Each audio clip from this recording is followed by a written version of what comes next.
آئیے ایک سوال سے شروع کرتے ہیں۔ حقیقی دولت آخر ہے کیا؟ کیا یہ سونا، چاندی، ہیرے جواہرات ہیں یا کچھ اور؟ آج ہم اسی سوال کا جواب ایک چھوٹی سی لیکن بہت گہری کہانی میں تلاش کریں گے۔ یہ ایک جملہ ہی اس کہانی کا سارا نچوڑ ہے۔ یہ ہمیں سیدھا سیدھا یہ سوچنے پر مجبور کرتا ہے کہ بھئی ہم خوشی کو کہاں ڈھونڈ رہے ہیں، اصل میں قیمتی کیا ہے؟ تو کہانی شروع ہوتی ہے ایک پہاڑی گاؤں کے کونے میں رہنے والی ایک بوڑھی عورت سے۔ بظاہر تو اس کی زندگی بہت سادہ تھی، لیکن اس سادگی میں ایک ایسی گہرائی، ایک ایسی دولت چھپی تھی جو سچ پوچھے تو بہت کم لوگوں کو ملتی ہے۔ تو دیکھیے، ایک طرف وہ چیزیں ہیں جسے دنیا کامیابی سمجھتی ہے، اولاد، پیسہ، ایک بڑی وراثت، اور دوسری طرف سکون، جلتی ہوئی آگ کی گرمی، سوپ کا ایک گرم پیالہ۔ یہ وہ چھوٹی چھوٹی چیزیں تھیں جو اس عورت کے لیے اصل خوشی تھیں۔ اور مزے کی بات یہ ہے کہ اس کی یہ خوشی صرف اسی تک نہیں تھی۔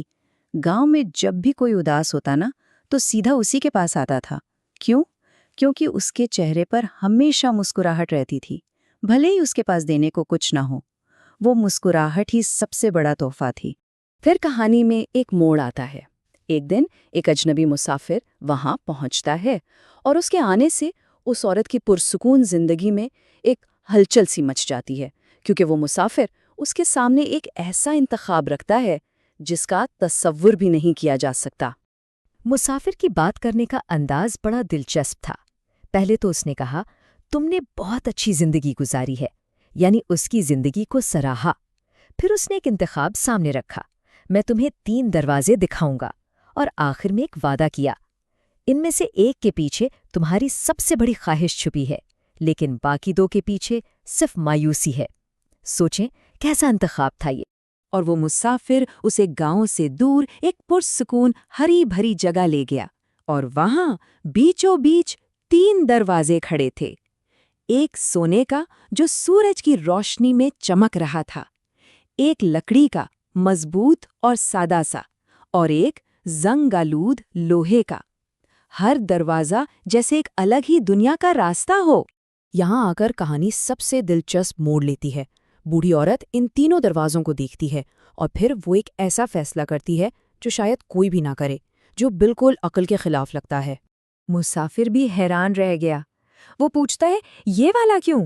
اور سچ پوچھیں تو یہ سوال ہمارے ذہن میں بھی آتا ہے، آخر زنگ آلودہ دروازہ ہی کیوں؟ اور اس کا جواب سنیے، اس میں اس کی پوری زندگی کی حکمت چھپی ہے۔ وہ کہتی ہے، زندگی کی سب سے خوبصورت چیزیں ہمیشہ پرانے پھٹے پرانے پیکجوں میں ہی ملتی ہیں۔ کیا بات ہے! یعنی وہ ظاہری چمک دمک کے پیچھے نہیں بھاگتی، بلکہ اصل قدر کو پہچانتی ہے۔ تو اب ہم آتے ہیں کہانی کے کلائمیکس پر۔ دیکھتے ہیں کہ اس عجیب و غریب انتخاب کا نتیجہ کیا نکلا، اور یہ ان راستوں سے کتنا مختلف تھا جو اس نے چھوڑ دیے تھے۔ جب اس نے وہ زنگ آلود دروازہ کھولا تو اندر کچھ بھی نہیں تھا، بس دھول تھی اور گہری خاموشی۔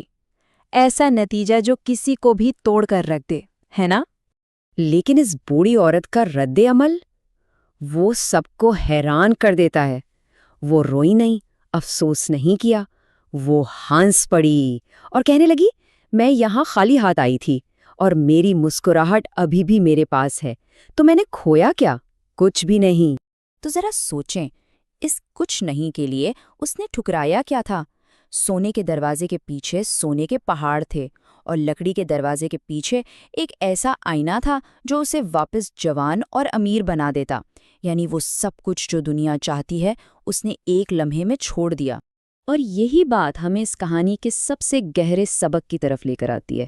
یہ صرف ایک دروازہ چننے کی بات نہیں تھی، یہ زندگی گزارنے کے ایک پورے نظریے کی بات ہے۔ جب مسافر نے اس سے پوچھا کہ تم نے زیادہ کیوں نہیں چنا، تو اس کا جواب سننے والا تھا۔ اس نے کہا، کس سے زیادہ؟ کیا سکون سے زیادہ، یا اندھیرے میں بھی مسکرانے کی ہمت سے زیادہ؟ اس نے تو جیسے دولت کی پوری تعریف ہی بدل دی۔ تو اس کے لیے اصل خزانے کیا تھے؟ گرم سوپ سے ملنے والی خوشی، دل کا سکون، گھر میں جلتی ہوئی آگ، اور وہ مسکراہٹ جو سونے سے بھی زیادہ قیمتی تھی۔ اس نے زنگ آلودہ دروازہ چن کر دراصل اپنے ان اصلی خزانوں کو بچا لیا۔ تو آخر میں بات یہ ہے کہ اس کا یہ فیصلہ اس ایک دن کا فیصلہ نہیں تھا، یہ تو اس کی پوری زندگی کا عکس تھا۔ وہ ہر روز ایسے ہی جیتی تھی۔ اس نے ہمیں دکھایا کہ اطمینان کوئی منزل نہیں جسے پانا ہے، بلکہ یہ ایک راستہ ہے جس پر ہر روز چلنا ہے۔ اور یہ کہانی ہمیں ایک بہت اہم سوال کے ساتھ چھوڑ جاتی ہے، آخر کافی ہونا کیسا لگتا ہے؟ ہماری زندگی میں حقیقی دولت، اصل خزانہ کیا ہے؟ اس پر ضرور سوچیے گا۔